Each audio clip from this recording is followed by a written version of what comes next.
Okay mga kuys, welcome back. So ito na, part 2 na tayo ng yung ating tutorial ng kahit kailan. So ang last time na tinuro ko ay verse, intro, verse, pre-chorus. Tapos ito na, yung papasok na ng chorus ang ating papasadahan. So dito na tayo sa shortcut na tayo ha. Asahan mo na. Okay? Pagdating natin dito sa asahan mo na, Mona.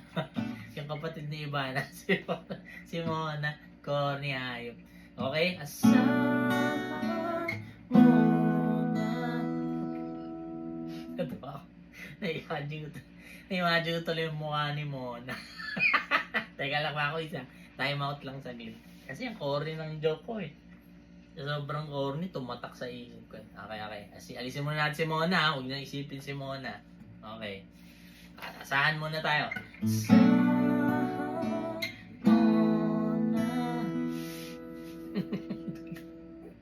Ba't tumatawa ka pa rin dyan? Kaya na tumawa dyan. Ikaw talaga oh. Last na. Ito na talaga. Wala na talagang tawa to ha. Asahan mo na. Okay, basta tuloy na natin. Asahan mo na. Chorus. A major 7. E major 7, F minor 11. F sharp minor 11. Okay? Pagka F sharp minor 11, D major 7.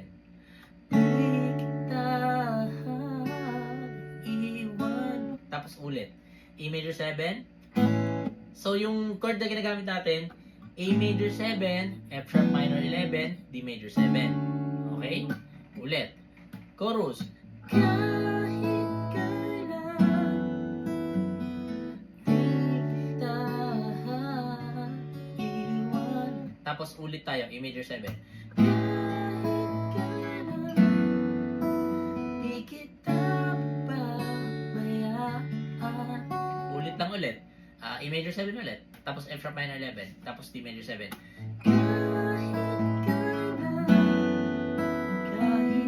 Dito na pala mag-iba.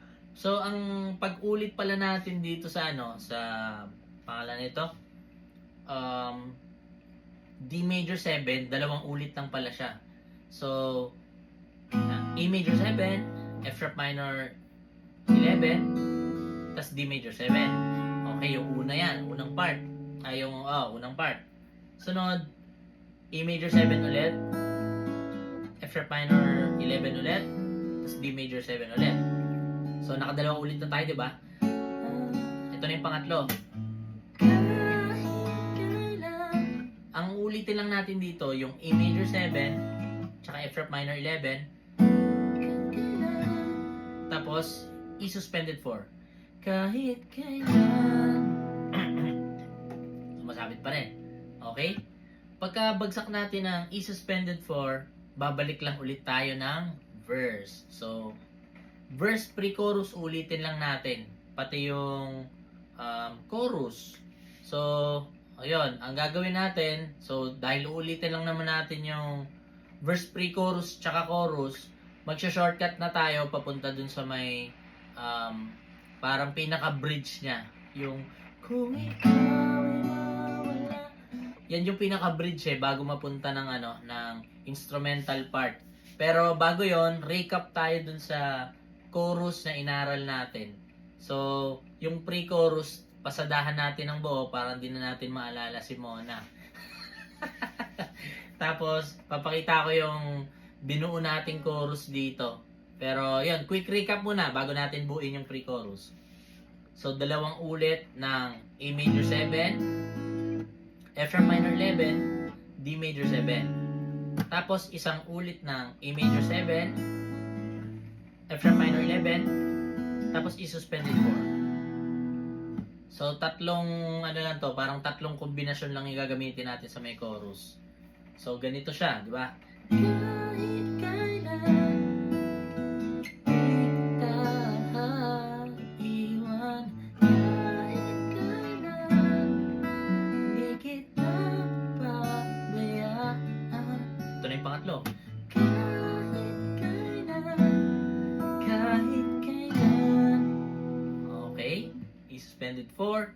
So, pagka bubuin natin siya ng mas formal, daan tayo pre-chorus. Tapos, chorus. Bali, pangamba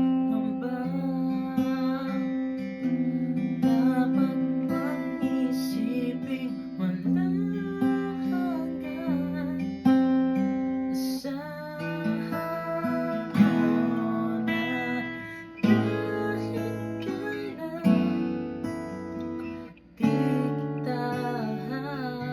iwan, kahit kailan di kita pabayaan,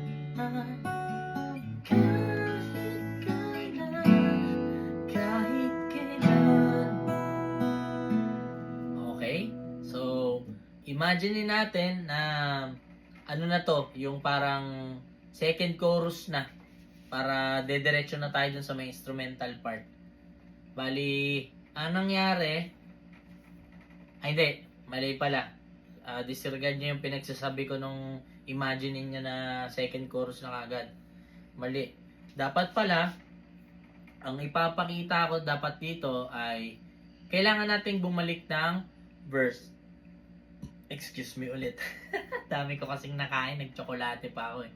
So, ang kunyari, tapos na tayo sa chorus part, babalik tayo ng verse dyan mga kuys. So, kunyari, kahit kailan, parang di na maubos boses ko. Kahit kailan. Di ba? Kahit kailan, kahit kailan. Balik ng second verse. Bali yung uulitin nating mga chords, yung chords ng verse, pre-chorus, tas chorus, ganun lang. Hulong na iyong damdamin, ibig na walang hanggan, hanggang nais kong makamtan. Ngayon ay narito ko, handang umibig sa iyo, na walang katapusan. Pangamba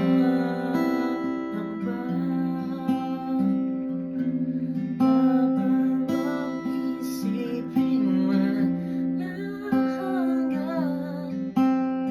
Asahan mo na kahit kailan di kita iwan, kahit kailan di kita pabayaan, kahit kailan.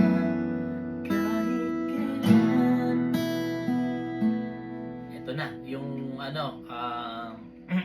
tuturo ko na yung bridge. So sa bridge, B minor lang tayo. Kung ikaw ay mawala sa piling. Tapos, E suspended 4.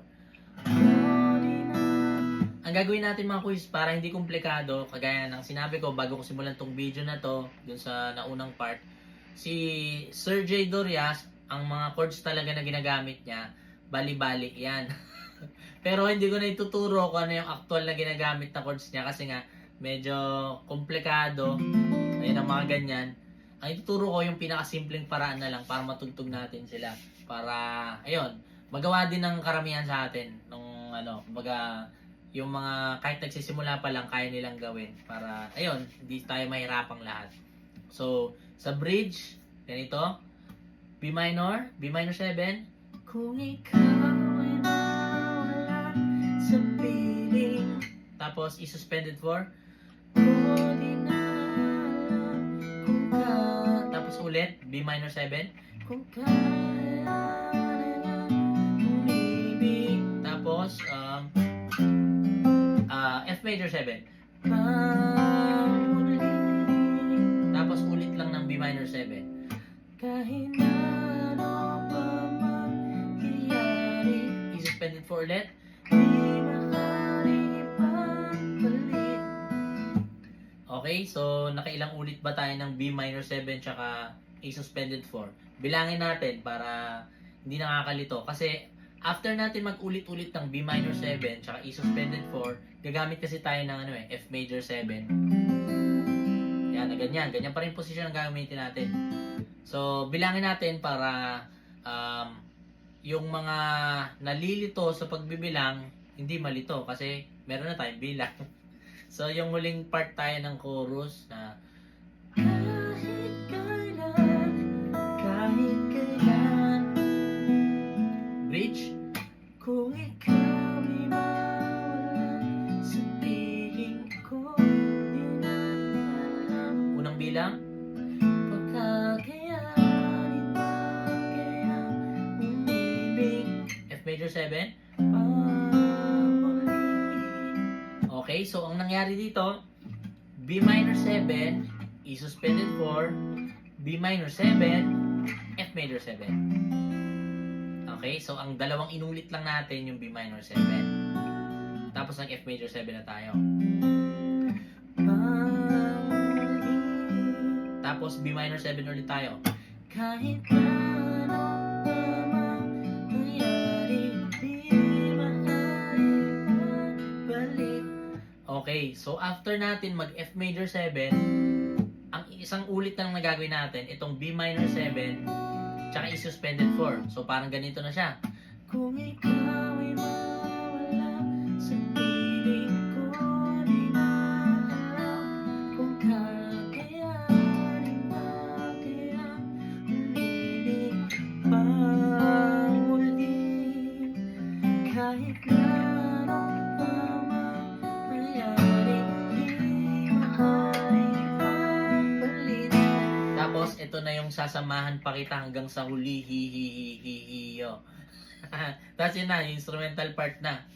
So, ang ituturo ko na lang sa susunod na video, kasi umabot na to ng halos 30 minutes, yun na, yung instrumental part na ng buo.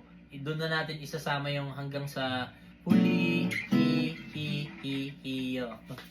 Tapos, yung pinaka-instrumental, para yung pinaka-bridge lang muna yung pinasadahan natin ngayon.